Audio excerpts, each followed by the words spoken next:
I didn't have, well, really, I just didn't have time to put so much effort into any notes. But I only put a couple of things in just because they were things that we had talked about recently, and they're relatively minimal.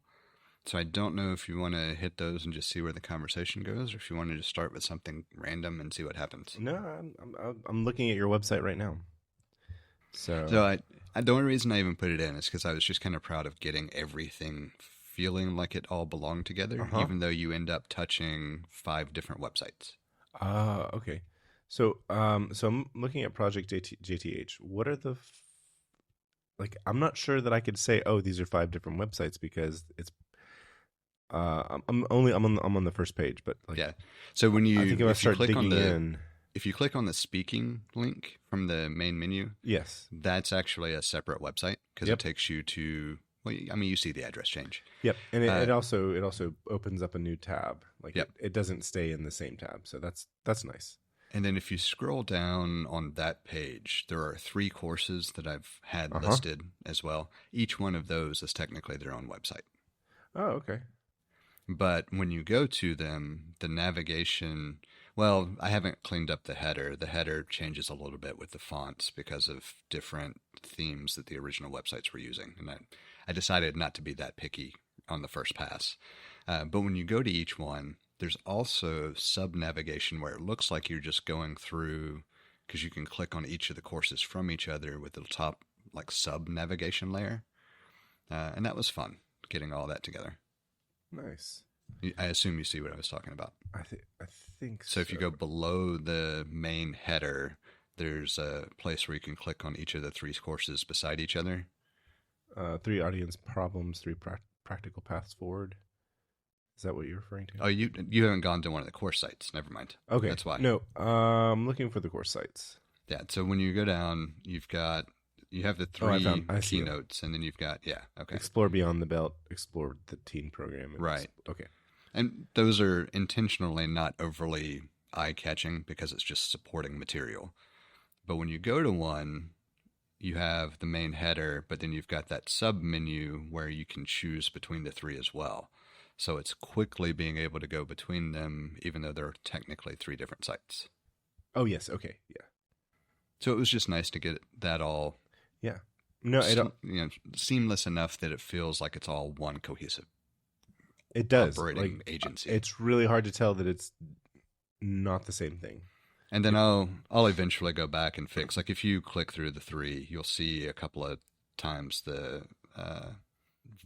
like font and all for the header changes ever so slightly, and that's because of the way it inherits from the original theme styling that I have since abandoned. But because technically all 3 of those are using the same saved header element. Like if I edit one, it edits it across all 3 sites, but the inherited font thing changes rendering a little bit. So I see that. What? Okay. Hmm. I don't think I would have like really noticed it if I wasn't paying attention. But it's not. That's not to say that nobody's going to notice it. But yeah, I don't yeah. think most people would notice that. And it's minimal enough that like you should notice that the address bar changes, and so you're taken to a different site. And that's part of why I didn't worry too much about it being seamless, because I don't want to make it feel like it's trying to hide that there are some links that you're following, but I wanted everything to appear like it was cohesive, and that was the important part. Yeah, I think it is. It's very good. It's a slicker. It's like what is it? Oh, there's a movie that was like slicker than snot. I don't remember what that is. Do you know that quote? I've heard it. I don't know what it's in reference to, but would not surprise me for it to be City Slickers. I'm looking it up. Richie Rich. Hmm. I now I guess remember that it. makes sense too. Yeah, that's where I heard it. So, and that was deep down. That was deep in the archives. I don't know how that made it up so quickly. And then the other thing is I did watch the first episode of Marshals. I've actually I saw that. watched the first couple of episodes now How'd you because like I've it? done some rowing. Well, we can. I don't want to necessarily talk beyond what you've seen. So have you only watched the first episode? Yeah, I think so. And I'm okay Okay. talking about the. I'm okay. I'm okay going further in. Because if you're like, oh, you know what, it gets better than the first episode, and I was like, I'm gonna give it a chance. Well, I think I've watched the first three. Okay. I'm intrigued to see where it goes. Okay. I wouldn't say it gets better, but there's It got so you. yeah. It hooks you. Well, let's back up ever so slightly. Okay. So let's talk about the first episode first, because you had mentioned being disappointed with some of the story choices. Yeah. And after watching it, I didn't feel that way, which was interesting. But I think it's because I interpreted it differently, and so that was the point that I put in the notes I was going to talk about, and we'll come back to that because I think that's important in and of itself. But once you get in beyond that into, I think it was the next episode. Yeah, it was the second episode. There's another element from that ties in from Yellowstone as a whole that makes the choices in the first one feel more like it really is an intentional trying to show how Casey's trying to separate from his past life even more. Like it feels like they tried to figure out the best way to bring this emotional dissonance so that you felt both past life and current life pulling at him, if that makes sense. That said, I loved Monica's character, so I hate that they did it that way, because I would have loved to have seen her in the show as well. So I get that also. But as I watched it, and as I just kind of let myself feel what I thought of the story, just trying to kind of figure out what I would think of the show as a whole, it makes sense to me with what they were trying to do from both a grounding him in the past and showing that this is not the same as Yellowstone. It made more sense. Okay. I think one of the things that I really disliked about it is because I think Monica was well liked. I think she was. I can't think of anyone who would dislike her as a character, and there might be some things that you didn't like about her, but overall, I can't imagine. I don't know. I thought she was good. I guess I don't like it because it feels too abrupt. If they had like, I can understand, like, okay, for whatever reason this actor was, they either didn't write a part for her, they didn't want to, she didn't want to, whatever the reason is, it would have been nice to not have such an abrupt just killing her off. And spoilers. But I mean, it's the beginning of the episode. So, well, I think it's part of the premise of the show as well. I remember it being known anyway going into it. Yeah, and so I didn't like how abrupt it was, and that's probably my hang up there. It kind of reminds me of how in Karate Kid 2, Allie with an Eye is just mentioned, like, we broke up, and Danny Russo is just like, she was it was just a, I don't want to say lazy or sloppy, because that's not what it is. It's too abrupt it was too abrupt for me. It just didn't give you closure from an audience perspective. Yes. And it's not like Mandy from the first season of The West Wing. They couldn't send her to Mandyville either, because I think she's too well, the character's too well liked. So, whereas, second season of The West Wing, Mandy is nowhere to be found, and it's like, okay, I didn't really feel anything about that. Yeah, I didn't dislike her as much as a lot of people did, but I also didn't like, I didn't feel anything. So, and that might even be worse. I think it was, well, I don't want to speak for any type of decision making, so I'll rephrase how I was going to start that. Yeah. I'm trying to be careful about that too. Yeah. I felt like it ended up being an okay choice when you thought about what would get Casey to help volunteer time on the reservation when the Marshals were around in a way to take him down this path, because he was adamant that he didn't want to get involved prior to that. And honestly, if not for Tate attending in the memory of Monica and holding the picture, he wouldn't have been there. And then he wouldn't have gotten wrapped up in, how the story progressed. So I felt like after that sequence, I felt like the decision at least had some justification from the standpoint of, okay, this is actually a storytelling component of how we get to where we are. So even though I don't like it, I get the choice. They used it to the benefit of the story. They used it well. And I think that's part of why I didn't feel as annoyed by it after watching it as I did thinking about it going into it. And I know I think it was the 4th season of Yellowstone, she was pregnant again, but she lost that baby, right? Right. Okay.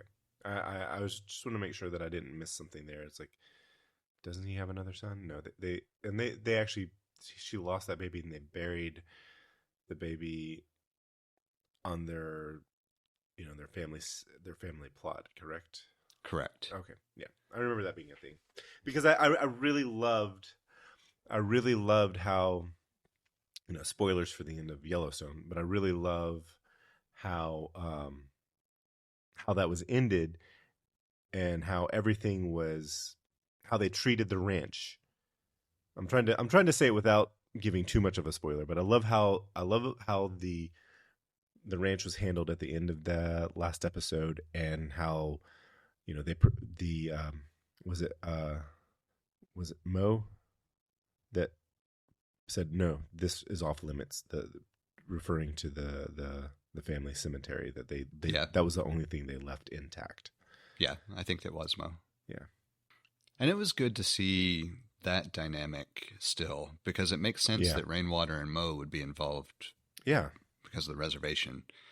I was wondering, there was mention to Rip about him helping find some help for the ranch for Casey to do the Marshal thing, like temporary help.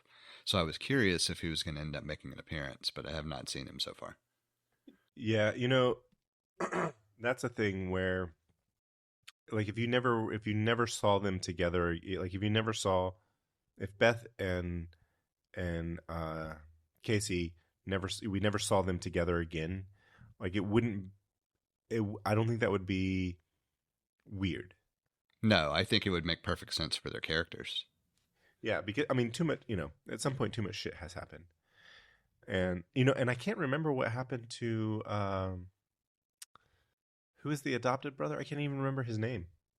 Jamie, yeah. He was killed, right? Yeah. So remind me. Yeah, more spoilers. Yeah, I was going to say, do we want to?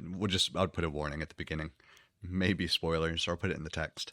So he was killed there because he was driven. Was he driven in the? Yeah, he was in a vehicle when they dumped it into no man's land or dead man's land, whatever they call it. The train stop. Yeah, but I don't remember. Was it Casey that killed him? I can't remember. Yeah, that's the part I can't remember for sure, is who. Yeah. So, because there were plenty of people who wanted to kill him. Yeah. Well, yeah. Top of that list was Beth. And that's why I can't remember if maybe Rip did it. To keep her from doing it? Yeah. Are you looking? Yeah. He was killed at home by Beth. That's right. I do remember right. That. Yeah. And then Rip and Lloyd take his body to the train station. Was it self-defense? I don't think. Obviously, there's a way to make it self-defense, but also, like, she wants to kill him. Yeah, there was an element of. It seems like there was an element of self-defense to it, but at the same time, she went there with the intention of killing him. It's murky. Yeah. According to the AI review from Google, no. It was not self-defense. Yeah, I certainly wouldn't have classified it as self-defense from the standpoint of just knowing, the storyline up to that point. Well, it's premeditated, so. Yeah. Premeditated self-defense. That's a good. Yeah. Yeah, if you're going over to somebody's house to kill them and they get the upper hand on you, you never have a chance at self-defense. Anyway, what was one of the things that I found really interesting is that the train station was a real, like, that does exist in the sense that I think in the early 2000s, a law professor wrote a paper on that some county in Wyoming that does not have enough residents to create a 12-person jury. Huh. So it doesn't surprise me because I remember seeing something that was talking about how precise like state borders are. And it was talking about I don't remember if it was at one point in time and it's been changed or if it's an ongoing thing, but apparently Wyoming and Colorado don't officially share a border or didn't officially share a border at one point. Oh, was there some sort of... There was some slight discrepancy in mapping and everything else, apparently. Let me look it up and see if it was true. I'm not seeing anything right away. So I wanted, while you're looking, I wanted to... The loophole is, I guess, somewhat fictional, but it is based on an actual 50 square mile area of Yellowstone National Park known as the Zone of Death. Because the national park's boundaries cross into Idaho but fall under the federal jurisdiction of Wyoming, the Sixth Amendment states a criminal has a right to a trial by a jury from the exact state and district where the crime happened. Because nobody lives there, and no jury can legally be formed, creating a strange real-life legal gray area. So interesting. Yeah. So apparently, whatever it was that I had seen somewhere was somebody making a joke or something of that nature, because I cannot find any supporting evidence. Yeah. But still, that's the kind of thing that wouldn't surprise me because of the evolution of boundaries and maps over time. Right. Yeah. And then when you use the boundary, when you use a river as a boundary and the river changes, that can also create some interesting issues there. Yeah, and I could certainly see over time boundaries having to be defined more precisely to be exact with the advent of GPS coordinates and everything else. But it may just be that there may have been some discussion or back and forth on what actually was the boundary at a certain point instead that fed the story that I saw. But because it was literally a post, it's not like it was a full-blown article or anything. So the example I have from that is there's a neighborhood in Manhattan that used to be on the island. It's called Marble Hill, and because in the late 1800s, large ships couldn't fit through the waterway that connects the East River to the Hudson River between Manhattan and the Bronx.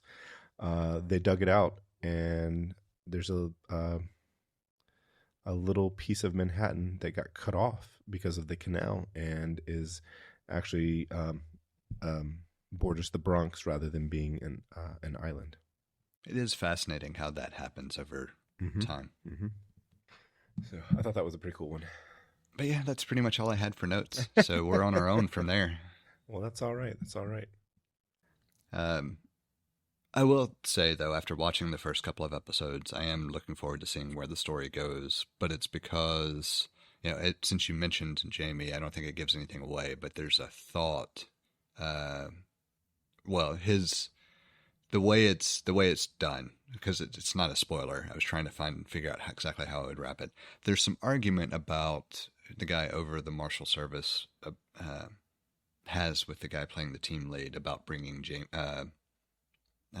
Casey on board because of the Dutton name. And the way he phrased it was interesting to think about, because it's the two biggest cold cases in the state involve the death of his father and the death of his brother or something to that effect. And so, like, there's an element of this is still an ongoing hanging over his head thing. Because there's, obviously, you have that type of thing setting up. There's going to have commentary throughout the episode where occasionally something will be mentioned or, It uh, like, has to come up. yeah. And so I'm interested to see what really happens out of it because the only thing they've done so far is just set up that, oh, well, yeah, that is something to think about, isn't it? Don't forget about this. Yeah. Honestly, I hate the way the second half of the last season of Yellowstone played out because why am I blanking on the actor's name? Kevin Costner didn't go back. Couldn't. Yeah, I didn't. I would have liked to have seen it wrap up the way it should have. Yes. Yeah. Because it did feel like it changed the rest of the story. It was too abrupt. Again, another abrupt thing, and that's unfortunate. And I do know that I think I can't remember the name of the show for that follows Beth and Rip's story. But I do know that they are in Texas. So while Casey stayed in Montana, Beth and Rip go to Texas. And I assume that I forgot about that, but yeah, at the 4-6's range. I would. Well, I don't know if they'd be working there or if it would just be an association with them. Yeah, he may have his own ranch and they work together. Yeah. The only thing that I don't like about that is Montana was so beautiful. Yeah, I know. So, I mean, I know, it's like I'd sit, sometimes a cutscene would happen and they'd show the landscape in Montana, and I'd like reverse it a couple of times just to appreciate the beauty of the Montana wilderness. So. It's like we were talking about trips and all in general, not anytime real, not planning trips, but just talking about the concepts of trips, obviously. Yeah. And one of the things I mentioned is, Montana is on the list of places that I still haven't been. Like that general area is an area that I haven't hit. I've mostly covered all the different types of terrain that the states have to offer, except that. Cool. And Alaska. And Hawaii. See, I very much want to go to Hawaii. I'm not interested. Like, if I had the opportunity, I would love to go, but I don't feel as much of a need to go because of having been to St. Lucia and Mexico and just experiencing some of the waters around those areas. Like, I'm sure there's plenty about Hawaii that is so much nicer in general. It's just I don't feel as compelled to say that's something completely different that I have to go see as I do like Alaska. Yeah. I never swam in the beaches in Mexico. I think the first time I went,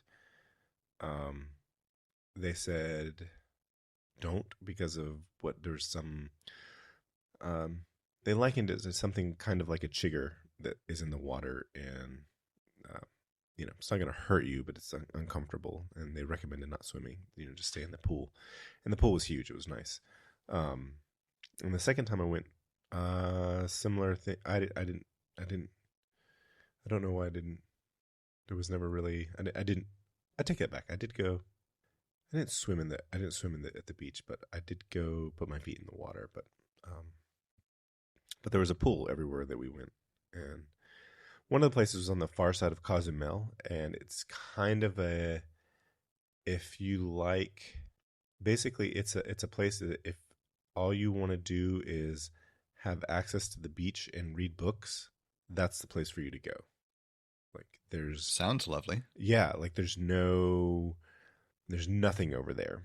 There's this one hotel, and you can look down the beach, either side of the beach, and you don't see anything. You don't see any of the other hotels. There's nothing over there. And they have electricity. I don't remember if they had air conditioning. I do remember I can't remember if we just turned it off, turned the ceiling fan on and opened the doors, because I know we did that. I don't remember if there was air conditioning or not, but we obviously didn't need it. But like there was no TV, there was no, it was low frills. They had, you could order, like there's no restaurant, but you could order, a meal. I think I had steak, and it was kind of like, okay, the guy who at the front desk, he's also the guy serving. He's like, we're sitting at a table downstairs at this place, and he's the one who brings the food out. He was also the the guy who checked us in, and there were books everywhere. Like there was a common area where you could sit, next to the pool. There were some couches you can sit down, and there were just like bookshelves everywhere. So you could find, if you didn't bring a book, there was no shortage of books for you to read. And yeah, it was lovely. Yeah, I've only been to Mexico once so far. It is something I want to go back to. But we stayed in an adult only resort when we went, and they had I'm gonna say it was a manufactured beach, but it was not actually. It's just the way it was done. The shoreline was rock, and there was an inlet that came into an area that was seemingly naturally made, where they brought sand in to make a beach at the edge of that. But it worked. It was nice, and I don't know if they actually brought sand in or if it formed that way. I just assume that sand doesn't naturally form inland like that when you so I assume the sand was brought in. Never bothered to ask, but it was nice to have that split.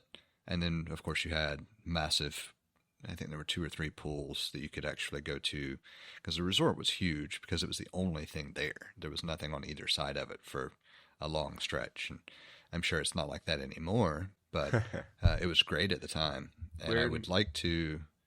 What's that? I was going to ask where in Mexico it was. Not far from Tulum. We were about 45 minutes down into the Riviera Maya from Cancun. Okay. Do you remember what the name of the place was? It was Aventura Spa Palace or something to that effect, which I know no longer exists. Oh, Hurricane? No, I think the Palace Resorts chain sold it off. Okay. So Palace Resorts had 2 or 3 different properties, because you had Sun Palace, Moon Palace. I stayed at Moon Palace. Okay. And then they had this one, and then they were... I don't remember if they owned Shpuha outside of Tulum. Okay. When I that was the other one that I wanted to go to. I went to that one, and I don't think that exists anymore because I think a hurricane destroyed it. I think so. So we visited that property while we were there, which was nice, but we didn't get to stay there, which is what I wanted to do. Yeah. So stayed at the Moon Palace. I wish I had picked Ishpuha, but I stayed at the Moon Palace, visited Ishpuha, and I don't think I visited the Sun Palace, and I can't remember what the other... Aventura, I know it was something Aventura something or something Aventura, but it was their adults only property. What year did you go? 2004. Oh my God, 3. It was in that early 2000s. Okay, so I went in 2004, which is I only asked because I thought you might say that, and because we also went to Cupertino the same year. Because you went in 2010 and I went in 2010. Yeah, we must have barely missed each other in the grand scheme of things. Yes. Yeah. Well, I mean, we were only, a year apart or so doing St. Lucia. Oh, when did... No, I didn't go to St. Lucia until 2020. Oh, okay. I thought it was closer. Because you went... We did... 2014? 14, yeah. Yeah. For some reason, I was thinking it was 2015 that you went. No. 2020. Gotcha. What was I doing in 2020? Either way, it's close enough that it all runs together. Yeah. So I gotta say, I was gonna say, highly recommend this place on the east side of Cozumel. Again, it's a no frills, beautiful beach resort. So, but it's not. It's clean. It's there's at no point where it's like. It's one of those things that if you brought like a 12-year-old kid to, they're like, there's no TV. Well, I don't think you can because I think it's adult only, but they'd be like, there's no TV. They'd be bored. They'd be so bored. So, whereas as an adult, you're just like, guess what? I can disconnect, and you really can. Like I think in the rooms, I don't even think the Wi-Fi. I don't think there was Wi-Fi that made it to the room, but you could go down. Like I said, there was this common area where you had bookshelves and I think there was. I know there was Wi-Fi there, but I wish we could have stayed there longer. I think we were there just 1 or 2 nights because we Beck and I went in 2021 after we got fully vaccinated, and we went to somewhere near Tulum, between Tulum and probably closer to Tulum, but maybe closer to maybe between Tulum and Playa del Carmen. With I can't remember what the name of it was. It was really nice. We stayed there a few nights, and then we went to some other place near Tulum and then Cozumel. So I think we went to 3 different places. So Yeah, I certainly enjoyed my time in Mexico. Then again, I don't know that we explored a whole lot. I remember a couple of tours that we took going to places. Most of it, though, was just spent relaxing at the resort just because we intentionally did all inclusive for that trip. And so it was, I think, 7 restaurants on nice. site. Yeah. Like, it was almost anything you could think of, and just enjoyed being able to relax for a change. Yeah. I do remember when we went, it was in April, and I was like, oh, yeah, okay. So, and I didn't wear sunscreen the first day, and I was like, I didn't get burned, but I was like, I did wear a sun shirt the rest of the time I was there because I was like, if I push it, it's like, I'm not feeling burned. I'm not feeling any pain from that. But if I don't, like, I'm not going to trust sunscreen to keep me safe the rest of the way. So it's like, it wasn't burned, but it wasn't, nothing. So Yeah, it's amazing how quick it happens. Oh yeah. And then to contrast that with how quick it can happen, like in a couple of hours on a beach in Florida. Oh my gosh, the yeah. right day, Yep. It is pretty. The sun is wonderful. It gives us life, but it can also kill you. It can be a merciless bitch. Yep. So what are some other places? Have you been to any? I don't think I've ever been to a desert. I mean, it's tough not to consider Texas a desert. Well, yeah. So it depends. I guess it depends on where you go in Texas. Yeah, but I've been to a couple of places in Texas, Salt Lake and Nevada, like just traveling, or Salt Lake and Nevada and Utah. And Oh, Nevada. Okay. I have been to Nevada. That so is in the that desert. general direction, yeah. And so that I count. I haven't been out in the middle of the desert in a way that I would like be concerned about it. So there would be some interest to actually go out further away from civilization to just kind of see how it is. But I don't feel strongly about really going out into the desert. I would like to go. So I have been to the desert technically, but I don't want to count it as a desert because it was Las Vegas, and that doesn't really, to me, if you're in the city of Las Vegas, it's not the desert that I'm talking about. So I don't want to say it's I not can the understand desert, that. Because we drove from Salt Lake City over into Nevada, so we at least kind of got out and about, but we didn't like stop and go hiking out into the desert. So I've seen some, and I consider it, at least an awareness of the landscape and everything else, the ecosystem. But I don't know that I really want to go spend time in it. Gotcha. I've heard Death Valley is amazing. I wouldn't want to go in the summer, though. I would like at some point to go out there just to see, but I'm also pretty content not going out there. Well, I can. It's not on my. I wouldn't say that. I wouldn't say that it's on my bucket list, but if the opportunity presented itself, I would be like, oh yeah, okay. Well, it's like, so realistically, I would love to go out there to do like some Milky Way photography or astrophotography in general, but I don't want to go out there and spend days. Gotcha. That's probably a better way to summarize it. Like if I were to go out there for a day hike or to do some nighttime photography, yeah, I'm on board with that. And if I had the opportunity, I would. But I definitely don't want to go spend a week out there in the rough. Yeah, I would choose Palm Springs over Death Valley. because technically it is the desert. But I just, some of it is just sort of, it's captured some mid-century America iconography that I think would be fun to look at. Like, I know there's some houses out there that Neutra took photographs of that are pretty famous, and I do. I mean, I'm basic in that. Like, I really appreciate mid-century modern. I don't think I could ever live in a mid-century modern place, but I do really like it. But I was trying to think of like places that I started with like what would be my top 5, bucket list places I'd like to see. But then I was like, oh, well, I don't want to limit. Like I started thinking about it. And I was like, oh, well, I'm just gonna have to qualify this and be like top 5 bucket list places to see in the United States. And if I was gonna, the desert. Actually, my top desert place that I would pick would probably be Monument Valley. I could see that.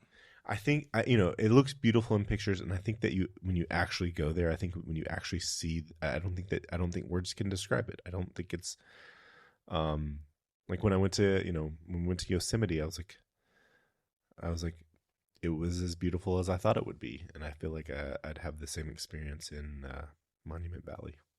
See, if we limited it to the United States, I don't think any desert location would make my top 5. Oh. I think the only desert location that would make my top 5 would be if I got a chance to go to Egypt and then the Sahara. I don't like. It's not that I would be opposed to it. I just don't think anything in the States would make my top 5. Because thinking about the States in general, like Yellowstone is certainly in my top 5 as far as places I have not been. But if we're including places I've been, Yosemite is still in the top 5 because I did not get a chance to explore it as much as I wanted to. I could second that. I've been twice, and it wasn't. I didn't get to. I haven't spent enough time because it was only. I was there. Both times it was less than 48 hours. And it's like the Rockies in general. I don't care where you pick. I don't care if you pick Colorado or even the Canadian. Yeah, doesn't matter. But like, I've seen them, which is great, but I have not spent near enough time in them, and so that would still be in my top 5. A friend of mine went to Alaska in the last couple of months, and he said he went to Denali, and he said it was amazing. I was just thinking. I would imagine so. Like Alaska, certainly as a whole, is in my top 5 because it's so different from anything that I've experienced. Yeah, I think that. Well, one of the things I find really interesting, and there's a myth, and I even last night I was like, I need to stop saying this because I need to go, or at least I need to verify that this is true if I'm going to keep on saying this because I said it once more last night, and the thing that I said last night was that in the Himalayas they don't they don't name mountains less than 6,000 meters in elevation, and that's simply not true. But there's a myth of that because I have so many mountains above 6,000 meters, which is almost 20,000 feet. It's like 19,685, and oh wow. I put it in Spotlight on the Mac. 6,000 meters is 19,685 feet and 0.47 inches. Nice. Yeah, I was like, that's really specific. I mean, I guess so is 6,000 meters. I mean, math is typically pretty specific. Well, that's why when you asked me what time I wanted to start, I said 9:52, and I was hoping you say, okay, that's a specific time, and I was like, tell me a time that's not. That's my new joke. Anyway, where I was going with this is in North America, Denali is the only mountain that's above 6,000 meters. Like, if it was true that they didn't name mountains below, shorter than, lower than 6,000 meters in elevation, the only mountain in North America that would have a name would be Denali, by that mythical naming system. So I found that interesting. It's definitely a good thing to remind well, it's a good reminder in general, just of the difference in topography in the Yeah, world. yeah, yeah. Because I mean, one of the things that we do have at least a claim to is I don't think anywhere else has as many different ecosystems that you can visit and stay within the same continent or United States. I same mean, country. sorry, North America or the Yeah, United States. well, I was thinking United States, the same country for sure. But I think the continent of North America has the most diverse range of ecosystems as well.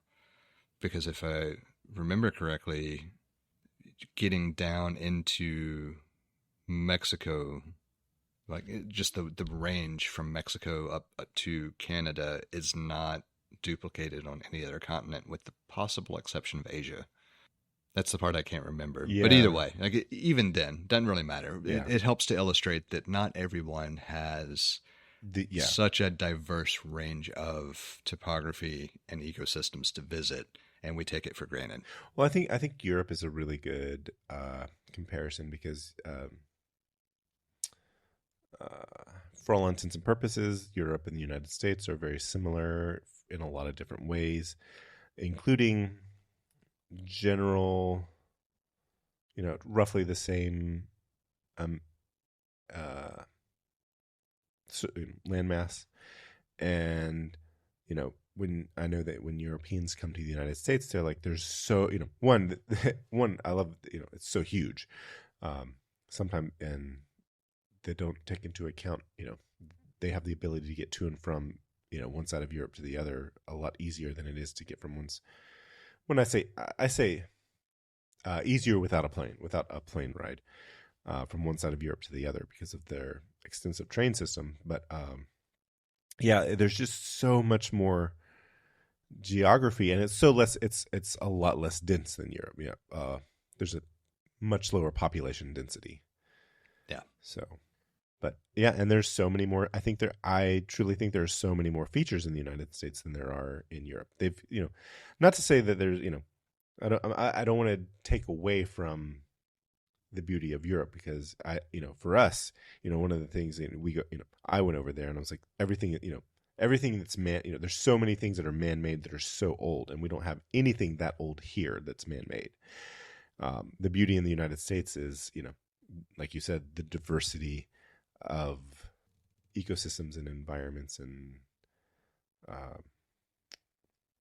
what's the word? I can't even think of what the word is when you go for, we have temperate rainforests, we have subtropical rainforests, we have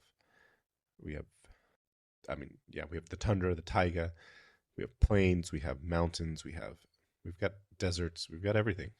I see. I keep thinking climate zones and topography, but there's another word specific Yeah, to yeah. it. Biospheres. Biospheres. Thank you. Took me a moment, but I had to go back and just kind of search the memory banks. We don't have Arctic or Antarctic, obviously. I think somewhere I read that Arctic means with bears and Antarctic means without bears, and they didn't know that. I've read that. I don't I don't know know if it's true. Yeah, it'd be funny if it is. Yeah. I'm not sure what my other fifth location would be. Like I was trying to decide. What were your four that you have? I know you said Yosemite. Well, yeah. If we include places that I've been, because Yeah. places that I haven't necessarily. Places you would go back to. Yeah, Yosemite and the Rockies as a whole are the two that I've been to, but I have not spent near enough time in. And then Yellowstone is certainly on the list since I have not made it there. I don't know that I stated 4 or 5. Okay. But I think you could make the case in general that the Rockies takes up 2 depending on where you go. Because there's a difference between going to like Utah to Pikes Peak, that area, and going to Colorado and spending time in the mountain range there. And I want to do both, but I still would say that that's one location. Excuse me. I can. So we can allow it's that kind of a toss up. So I would still, I'll say it's one location. That gives me a chance to lump in more in the top 5 than I would be able to if I counted it as 2. I think that I could comprise a top 5 list just in California. I could see that. Baja California, I would actually like to visit. I have not made it down there. I was trying to think of what else I would choose in the States. Oh, Alaska. That was the fourth one. Yes. I said Alaska as a whole. So yeah, you've got Yellowstone, Yosemite, the Rockies, Alaska, and then the point that I was making is I wasn't certain if the desert would make it into that fifth spot or not, Gotcha. and I don't think it would. Only because I haven't spent time around the Great Lakes either. I've been close, but You've I been would to like Chicago, to see but those. that doesn't really count. Yeah, I'd like to see and experience and spend some time there over the desert as a whole.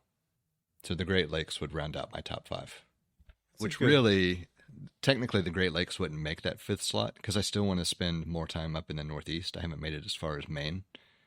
Yeah, Maine seems beautiful. And so it would be a toss up. Like I would choose either of those locations over the desert. And then the desert would come in at probably, 7, 8. And that's without trying to be too specific on, this particular location, No, I totally understand. I'm trying to think where else we go from here on that one. Well, do you have a top five since we've talked about it? I think so. Like I said, I could I could name 5 places in California that could make that list, but Yosemite is one of them. I've been there, but I haven't, like you, haven't spent enough time there. Monument Valley, which is mostly in Utah. There's a bit of it in, if I'm remembering correctly, most of it's in Utah and a bit of it in Arizona or vice versa. I can't remember. That's definitely on the list. I feel like Hawaii is going to make this list. I'm going to reserve that for my 5th spot, I think, because it's like,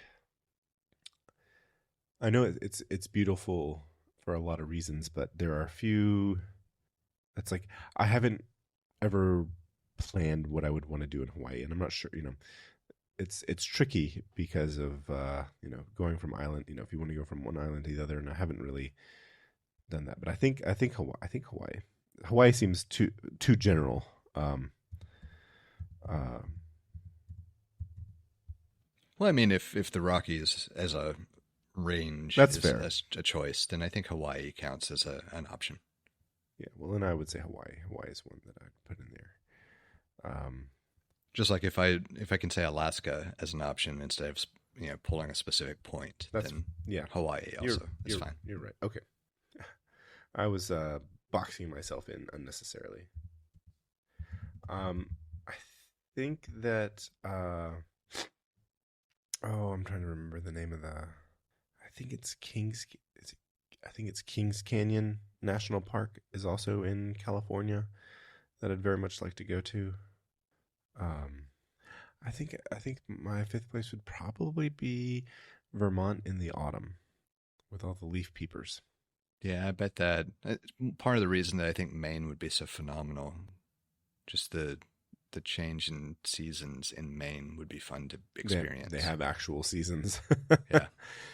What's interesting though is if you were to open it up and say that cities were also viable options, like I don't know how much of my list would change. Yeah. Okay. Because I would love to spend more time in Boston, but would I love to spend more time in Boston as opposed to visiting Montana? Well, I don't know.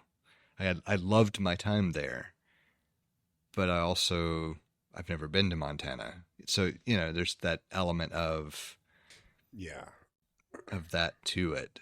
Because there are a lot of places that I've spent some time that I would love to spend more time. Like even the amount of time that I spent in San Francisco, I would still love to spend more time there. I enjoyed the time that I spent exploring, and I love the climate on the bay. Oh yeah. So I would love to spend more time there. But it's interesting. There's so much available to us, and we don't really have enough time to explore it, and that makes it frustrating. Indeed. If you were going to say pick a place that you'd want to go and spend a week where you just a chill, relaxed week, and you're just doing you're not even necessarily doing something specific, but just like living your life for a week, I think I would choose Big Sur. It's beautiful, but at the same time, I know there are state parks all in that area, and I think it would be fun to do exploring, just exploring outside. But it's very much like San Francisco as far as the climate is. It's like, yeah, it's lovely. Just the coast of California. Yeah, the time that I've spent out there, I've certainly enjoyed. I just can't afford to stay out there. I know. That's the big thing. And I mean, realistically, it's the same thing on the East Coast in certain places. Like the benefit on the East Coast is that you've got stretches like the Southeast with, South Carolina and Georgia, where it's affordable to visit for a prolonged period of time. But then if you go further north, it's just as unaffordable as it is out west. Yeah. And I'm sure by now it's gotten astronomical in Savannah compared to what it was just a few years ago. Just thinking about the general trajectory that we've seen over, we'll be generous and say the past decade. Oh, man. The world. Because I was surprised at how expensive just even at some of the general stuff down in Gulf Shores has increased since the last time I was there, which, I mean, it's been a little while, but it hadn't been 10 years, like it certainly was less than that. And it felt drastically different. And that's not an area that I would expect to have prices increase, by leaps and bounds. Right. In comparison. Yeah. Devising unqualified opinions, applying filtered thoughts, discussing distilled feelings. Jesse and John on the line, talking life 1 week at a time. Good taste, bad taste, all the same. Real talk, always in the frame. Monday to Friday, we come through. One mic, two minds, nothing fake for you. Throw it out, break it down, turn it over, spin it around. Filtered thoughts. Jesse and John, we got a lot. Distilled feelings. Talking life, talking real things. Filtered thoughts. One more thought, then we lock it off. Listen in every week. Jesse and John, conversation deep. Various topics, same two guys talking through the highs and lows of life.